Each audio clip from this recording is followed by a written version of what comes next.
हमें अपने LR circuit के बारे में बात करनी है। तो पहले हम लोग बात करेंगे growth of current in LR circuit. Growth of current in LR circuit. तो सबसे पहले आप मान लो कि आपके पास एक L है, एक रेजिस्टेंस है, यहाँ हमने एक वोल्टेज लगा दिया और ये सर्किट को पूरा कर दिया। और मान लीजिए फिर वही बात है, की लगा देते हैं, की लगा दिया, ये प्लस है, ये काई जो है वो सिंबल है इसका EMF का। जो आप बैटरी यूज कर रहे हो इसके EMF को हम V से ना रिप्रेजेंट करके काई से रिप्रेजेंट कर रहे हैं। और आपका ये जो कॉइल है इसके इंडक्टेंस L है, जो रजिस्टर है इसका रेजिस्टेंस R है। तो जब यहाँ से बैटरी, अब यहाँ पर आप एक किरचॉफ लूप लॉ के बारे में बात सोच सकते हैं कि आपका सोर्स टर्म है तो इसका जो EMF होगा वो क्या करेगा, वो किसके बराबर होगा, यहाँ से जो भी पोटेंशियल अप्लाई होगा उसका एक हिस्सा इंडक्टर के अक्रॉस होगा, एक हिस्सा रजिस्टर के अक्रॉस होगा। ये Kirchhoff voltage rule, Kirchhoff loop law जिसको हम कहते हैं उसके हिसाब से है। तो अगर आप सोचें यहाँ पे हम कोई पॉइंट ले लेते हैं, ये कुछ पॉइंट ले लेते हैं, तो आप देखो यहाँ पर वोल्टेज ड्रॉप कितना है VR, ठीक है, यहाँ पर वोल्टेज ड्रॉप कितना है VL। ओके, सो आपके पास एक EMF सोर्स है, वो बैटरी है, एक की है, और जो वोल्टेज ड्रॉप यहाँ हो सकता है VL है, जो वोल्टेज ड्रॉप यहाँ हो सकता है VR है। तो आप अब प्रयोग क्या शुरू करने वाले हो, आप प्रयोग शुरू करने वाले हो कि हम की को प्रेस करेंगे। जैसे की प्रेस होगी तो इस सर्किट के अंदर एक करंट I फ्लो होना शुरू हो जाएगी, ठीक है। जैसे वो I फ्लो होना शुरू हो जाएगी तो जब I इधर से गुजरेगी तो यहाँ पर इसका जो इंडक्टेंस, सेल्फ इंडक्टेंस वाला बिहेवियर है वो सब चलेगा। फिर करंट जब यहाँ बढ़ेगी तो यहाँ ओम्स लॉ के हिसाब से वोल्टेज ड्रॉप होगा और फिर इस सिरे से सर्किट के अंदर बैटरी में करंट आ जाएगी, सर्किट पूरा हो जाएगा। ये इसका पूरा मैकेनिज्म होने वाला है इस पूरे लूप के, इस पूरे मैश में। तो जब तक आपने की प्रेस नहीं की है उस समय तक टी कितना है, 0। टी मतलब टाइम। टाइम हमारे लिए वो है जब हम की प्रेस करेंगे तो हमारा समय शुरू होगा इस चार्जिंग का। तो जब आपने कोई अभी इसके अंदर प्रेस नहीं किया है कि टी 0 है तो जाहिर सी बात है आपका जो करंट है वो भी सर्किट के अंदर 0 है, कोई करंट का मामला नहीं, क्योंकि अभी शुरू ही नहीं हुई खेल कहानी। तो इससे ये जो हमने लिखा है इसे कहते हैं बाउंड्री कंडीशन या experimental values condition, initial value condition, जो भी आप कई तरह से कहा जाता है मैथमेटिक्स के पॉइंट ऑफ व्यू से। तो ये याद रखेंगे, t बराबर 0 पर I बराबर 0, ये एक बहुत इंपॉर्टेंट चीज़, इसको हमको आगे याद रखनी है। तो फिलहाल के लिए आप ये कहोगे let us consider a circuit where series में where inductor L and resistor R are connected in series with external voltage source of EMF chi with a key K. Suppose we press the key, हमने की press किया। जैसे की press करोगे तो यहाँ पर एक इक्वेशन लिख सकते हो, the EMF of battery is equal to the VL plus VR। अब यहाँ पर हम इनके सिर्फ मैग्नीट्यूड की बात करेंगे, वहाँ लेंज लॉ वगैरह को नहीं लगाएंगे। अब अगेन ये एक थ्योरी है जो आप 4th सेमेस्टर में है और मेरे ख्याल से 2nd सेमेस्टर में इलेक्ट्रिसिटी एंड मैग्नेटिज्म का पेपर पढ़ाया जाता है आपको, वहाँ पर सेल्फ इंडक्टेंस की बात पढ़ाई जाती है। तो सेल्फ इंडक्टेंस कहता है कि किसी इंडक्टर जिसका इंडक्टेंस L है उसमें जो वोल्टेज ड्रॉप होता है वो होता है -L di/dt। यहाँ पर जो माइनस टर्म है ये लेंज लॉ के हिसाब से यहाँ पर लगा हुआ है, पर चूंकि हम एक तरह से मैग्नीट्यूड की बात कर रहे हैं तो हम ये लिखेंगे कि हमारे पास जो काई है, ये जो EMF है बैटरी का, ये हो जाएगा L time di/dt plus V = IR। ठीक है ना, आपने इस ओम्स लॉ से IR लिख दिया, ये कर दिया है।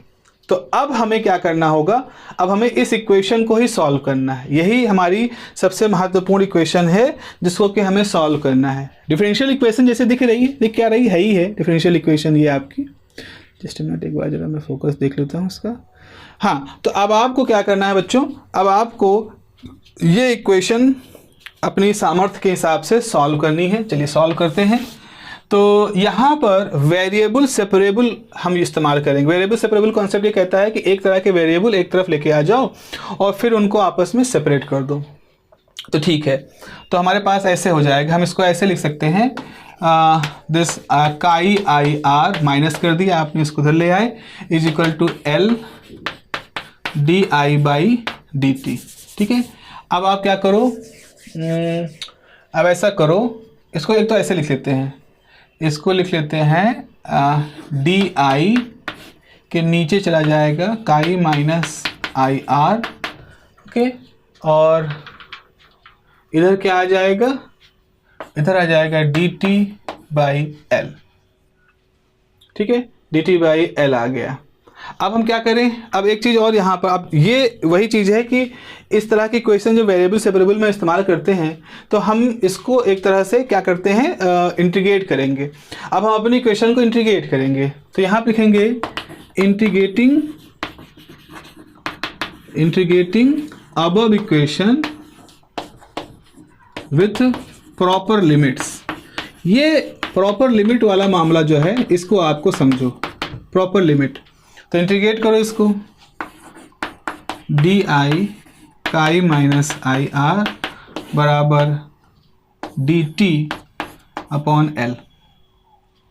ठीक है, यहाँ वेरिएबल करंट है, यहाँ वेरिएबल टाइम है।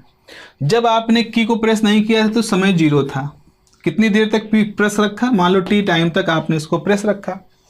तो जब आपने इसको प्रेस नहीं किया था तो सर्किट के अंदर करंट भी 0 थी, और आपके मान लो जब टी टाइम तक आप इसको प्रेस रखे तब तक सर्किट के अंदर कोई करंट आई फ्लो होना शुरू हो चुकी थी। ठीक है, ये लॉजिक है कि जब की प्रेस नहीं था, इनिशियल वैल्यू T0 था, T0 था, और आपने मान लो T समय तक की को प्रेस रखा, एक्सपेरिमेंट T समय तक किया आपने इस चार्जिंग देखने के लिए, और आपकी शुरुआती करंट तो कोई नहीं थी, जब की ही नहीं प्रेस किया था तो करंट भी नहीं थी, और फिर आपने करंट आई तक पहुंचा दी। अब ये इक्वेशन इसको हमें सॉल्व करना है, एक तरह का डिफरेंशियल इक्वेशन है जिसको हमें सॉल्व करना है। इस तरह के इक्वेशन को सॉल्व करने के कई तरीके हैं, कुछ अच्छे तरीके हैं, शॉर्टकट मेथड भी हैं। शॉर्टकट पे नहीं जाते हैं, पारंपरिक तरीकों का इस्तेमाल करते हैं। आप लिखोगे पुट काई माइनस आई आर को हमने यू रख दिया, मान लो इस पूरी चीज़ को, इसको हमने यू मान लिया। तो अगर आप इसको डिफ्रेंशिएट करो तो ये तो कांस्टेंट वैल्यू होती है ना, बैटरी का ईएमएफ तो कांस्टेंट है, तो ये 0 हो जाएगा, और ये हो जाएगा माइनस डी आई होगा, आर बराबर डी यू हो जाएगा। तो आपके पास जहाँ डी आई है तो डी आई बराबर क्या लिख सकते हो, डी आई बराबर लिख सकते हो D U upon minus R. ये हो गया, यहाँ मैं लिख दे रहा हूँ इस चीज़ को। तो आपके पास तो पहली बात तो आ गया डी आई बराबर D U upon minus are.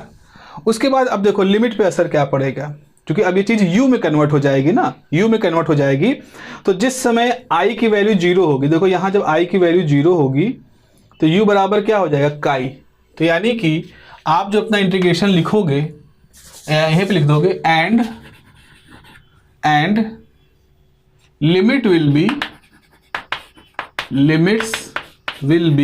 Limits क्या हो जाएंगी, 0 की जगह पे जब i की वैल्यू 0 रखोगे तो u की वैल्यू काई के बराबर हो जाएगी, काई से लेकर के, और जब इस इक्वेशन में i की वैल्यू i रखोगे तो u की वैल्यू हो जाएगी काई माइनस आई आर। यानी लिमिट्स विल बी काई टू काई minus I are.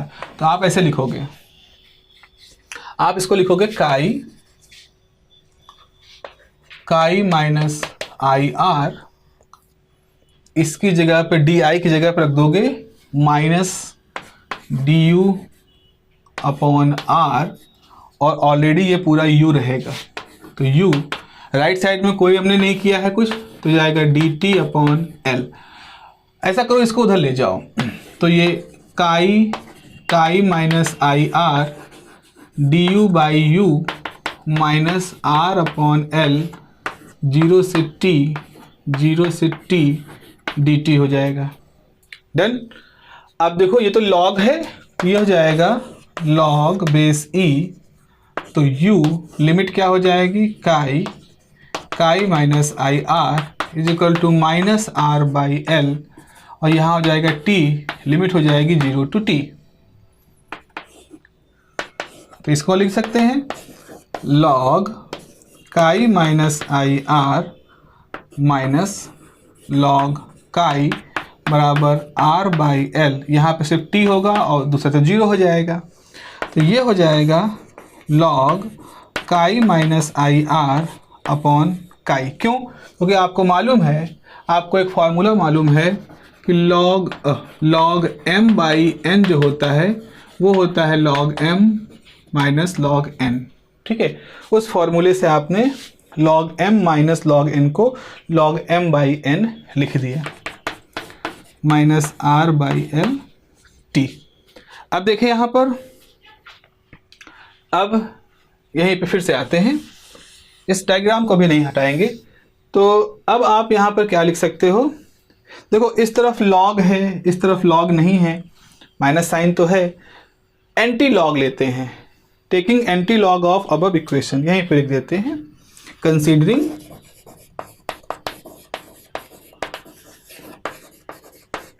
Anti log of above equation.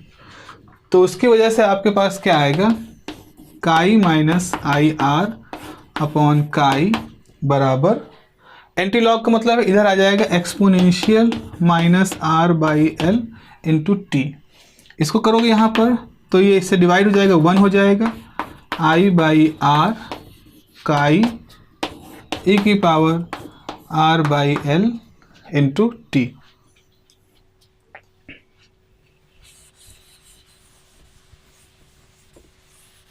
ठीक है, तो हम ऐसा लिख सकते हैं कि I by R this is 1 minus ई की power R by L into t, और यहाँ से आई बराबर लिख सकते हैं काई अपॉन आर 1 माइनस,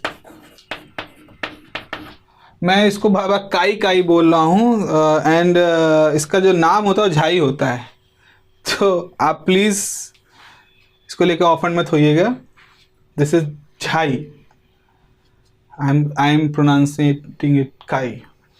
तो खैर ये क्या था, ये जो झाई था ये इस बैटरी का जो ईएमएफ है वो था, जो मैक्सिमम इसका ईएमएफ है वो है, और आर जो है वो इसका रेजिस्टेंस है। तो अगर आप इसकी वैल्यू को, अगर केवल रेजिस्टेंस होता और कुछ ना होता तो इसके अंदर मैक्सिमम करंट फ्लो करती। तो यहाँ पर लिख सकते हैं put chi upon R is equal to I zero, जो कि है मैक्सिमम करंट दैट में फ्लो वाया सर्किट। तो I बराबर आई नॉट 1 माइनस ई की power R by L into T. ये बच्चा हमारा फॉर्मूला आ गया जो कि ग्रोथ को शो कर रहा है। ये फॉर्मूला शो कर रहा है कैसे आपकी जो LR सर्किट है उस LR सर्किट में कैसे समय के साथ करंट एक्सपोनेंशियल तरीके से ग्रो करेगी। ग्रोथ ऑफ करंट का ये आपके पास फॉर्मूला है अगर आपके पास ऑलरेडी एक LR सर्किट दिया गया है। अगर मैं इसको ग्राफिकली रिप्रेजेंट करना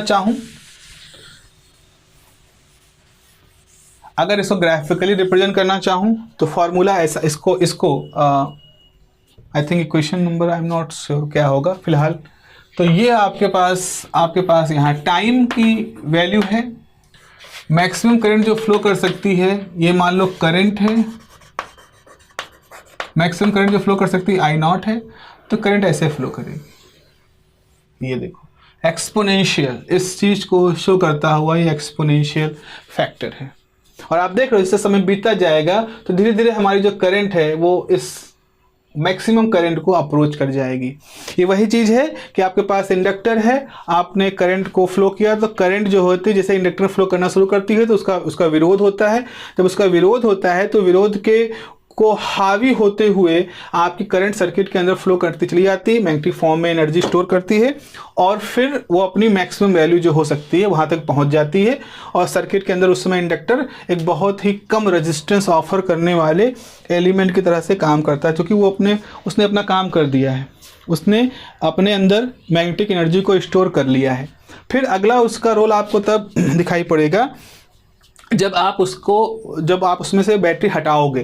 तो जब बैटरी हटाओगे तो फिर आपको दिखाई पड़ेगा कि फिर वो फिर से एनर्जी जो है वो कंप्रेस एक तरह से अपने आप को यूटिलाइज करेगी और सर्किट के अंदर फिर से उल्टी दिशा में करंट का फ्लो होना शुरू हो जाएगा। Okay, so this is the type of growth of current की ये फॉर्मूला है। अब यहाँ पर एक चीज़ समझें, यहाँ पर इस जगह पे देखो ये जो T है और R/L है, तो डायमेंशनली यहाँ पर एक चीज़ हम देखते हैं कि यहाँ पर होता है क्या है, पुट टाउ बराबर L/R।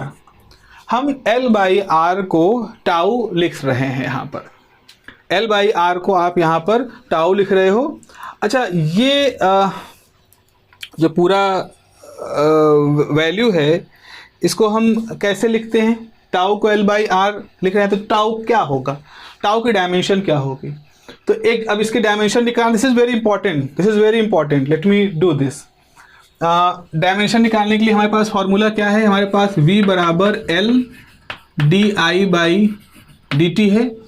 तो यहाँ पर ये है वोल्ट, L की वैल्यू कितनी है? L है हेनरी और ये है एम्पियर अपॉन सेकेंड, ये है। तो हेनरी बराबर क्या हो जाएगा? तो यहाँ से हमें टाउ की डायमेंशन निकालनी है, तो टाउ बराबर क्या हो जाएगा? यहाँ से देखो, टाउ मतलब L मतलब हेनरी, तो ये जो हेनरी अपॉन ओम है, और हेनरी को हम लिख सकते हैं volt into second upon ampere. तो आप लिख सकते हो volt into second upon ampere ohm, ठीक है। अच्छा, एक चीज़ आपने और पढ़ी है, V बराबर IR, तो इसका मतलब है वोल्ट अपॉन एम्पियर जो होता है वो ओम के बराबर होता है। तो यहाँ वोल्ट अपॉन जो एम्पियर है ये किसके बराबर है? ओम के बराबर।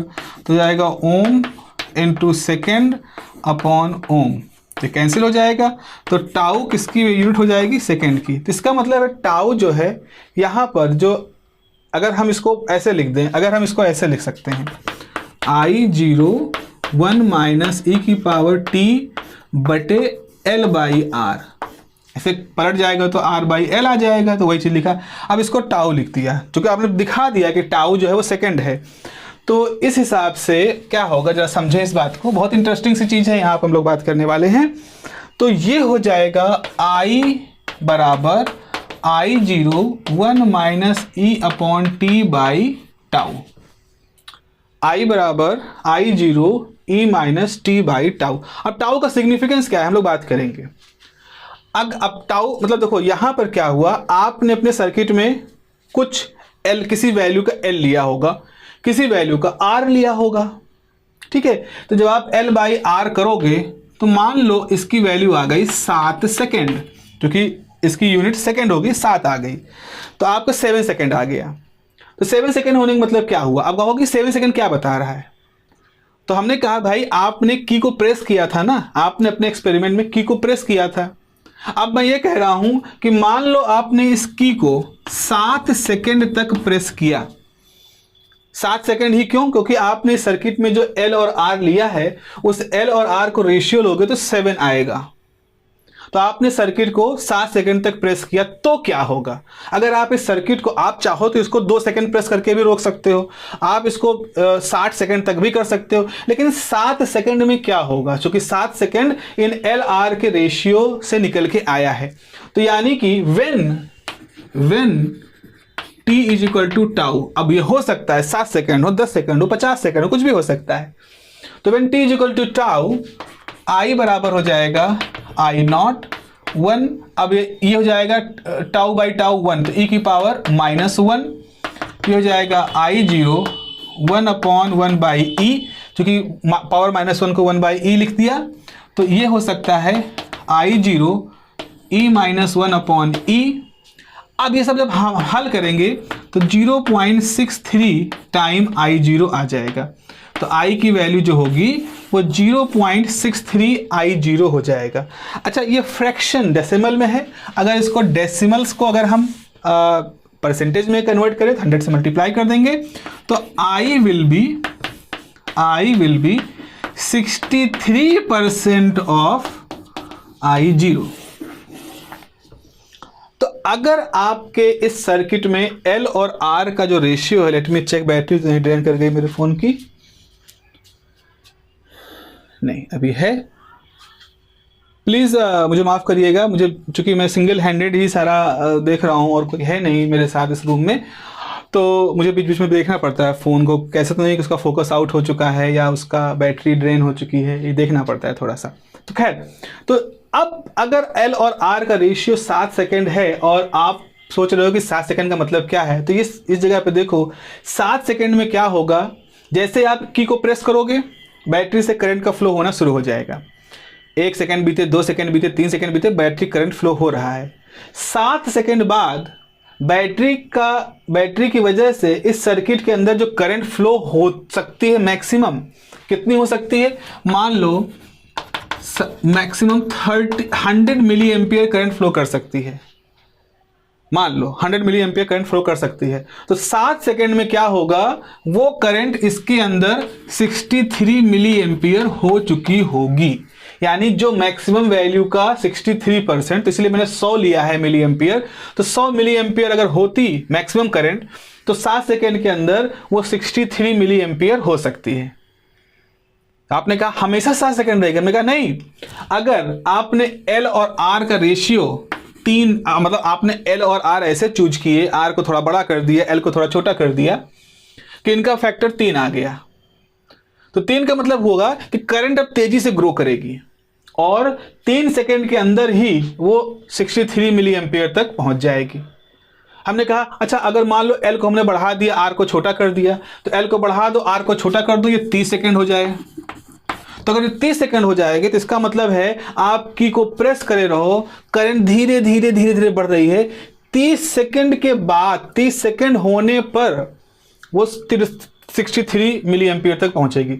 तो यहां पर आपको समझ में आ रहा है कि इस सर्किट के अंदर जो बैटरी लगाई है, उस बैटरी की वजह से करंट की रफ्तार, ग्रो करने की रफ्तार कितनी तेज होगी, कितनी कम तेज होगी, ये इस बात पर डिपेंड करेगा कि आपने L और R का कैसा रेशियो चुना है। वहां पर कोई भी ऐसा नहीं कि इनका कोई असर नहीं पड़ेगा, इसका असर इसके ग्रोथ पे पड़ेगा।